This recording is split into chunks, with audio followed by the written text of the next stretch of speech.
Hello everyone, अस्सलाम वालेकुम। Today story is haunted अलमीरा। कई साल पहले की बात है। किसी हवेली में एक फैमिली रहती थी। फैमिली के सरपरस्त मिस्टर हैरी तेज़ मिजाज के सख्त आदमी थे। उसका इकलौता बेटा ओलिवर एक पुरस्कून और तन्हाई पसंद लड़का था, जो अपना ज़्यादातर वक्त हवेली की अटारी में गुजारता था। वो अपने बाप के गुस्से की वजह से हर वक्त परेशान रहता और उसका सामना करने से भी डरता था। उसका बाप उससे कई बार झगड़ा कर चुका था कि वो अपनी ये आदत छोड़ दे। वो उनकी बातों को इग्नोर करके अक्सर वहाँ अकेले बैठा रहता था। इसी बात को लेकर बहस छिड़ गई थी। गुस्से में आकर मिस्टर हैरी ने ओलिवर को मारना शुरू कर दिया। अपने ही गुस्से में पागल मिस्टर हैरी उसने ओलिवर की जान ले ली थी।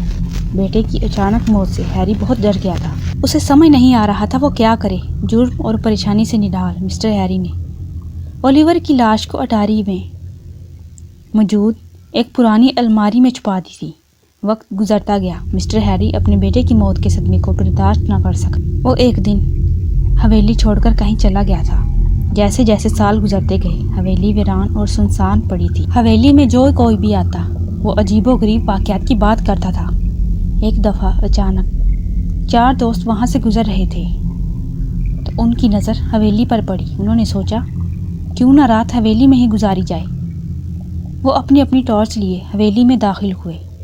वो हवेली का जायज़ा लेने लगे। घूमते घूमते जब वो अटारी पर पहुँचे तो वही साइड पर एक कोने में वही अलमारी रखी थी जो मिट्टी की बारीक तह से ढकी हुई थी। वो उसकी तरफ मुतवज्जा हुए। एक लड़की अलमारी के दरवाजे को खोलने के लिए आगे बढ़ी। अचानक उसकी टार्च बुझ गई थी। वो सब बहुत डर गए। अलमारी के दरवाजे आहिस्ता आहिस्ता खुद ही खुलने लगे थे और उन्हें किसी के कदमों की आवाज़ सुनाई देने लगी थी। वो ओलिवर की रूह थी। सब दोस्त खौफ के मारे कांप रहे थे, वहाँ से भागना चाहते थे।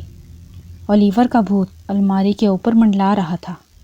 अचानक तेज़ हवा से अलमारी के पूरे दरवाजे खुल गए। वो सब दोस्त हवा में तैरते हुए अलमारी के गहरे घुटन भरे अंधेरे में चले गए थे। उन सब की चीखें हर तरफ गूंजने लगी थी। वो मदद के लिए पुकार रहे थे पर कोई भी इसकी बात सुनने वाला न था। अलमारी का दरवाज़ा एकदम से बंद हो गया था। उनकी आवाज़ें वही दबकर रह गई थी। हवेली में फिर से वही खामोशी छा गई। जो भी हवेली में भूले भटके आता उसका वही अंजाम होता और इस राज को बताने के लिए कोई जिंदा न बचता था। ओलिवर की रूह बदला लेने के लिए अपने बाप को ढूंढ रही थी पर वो कभी वापस हवेली में नहीं आया था। आसपास के लोगों ने हवेली के पास जाना भी बंद कर दिया था।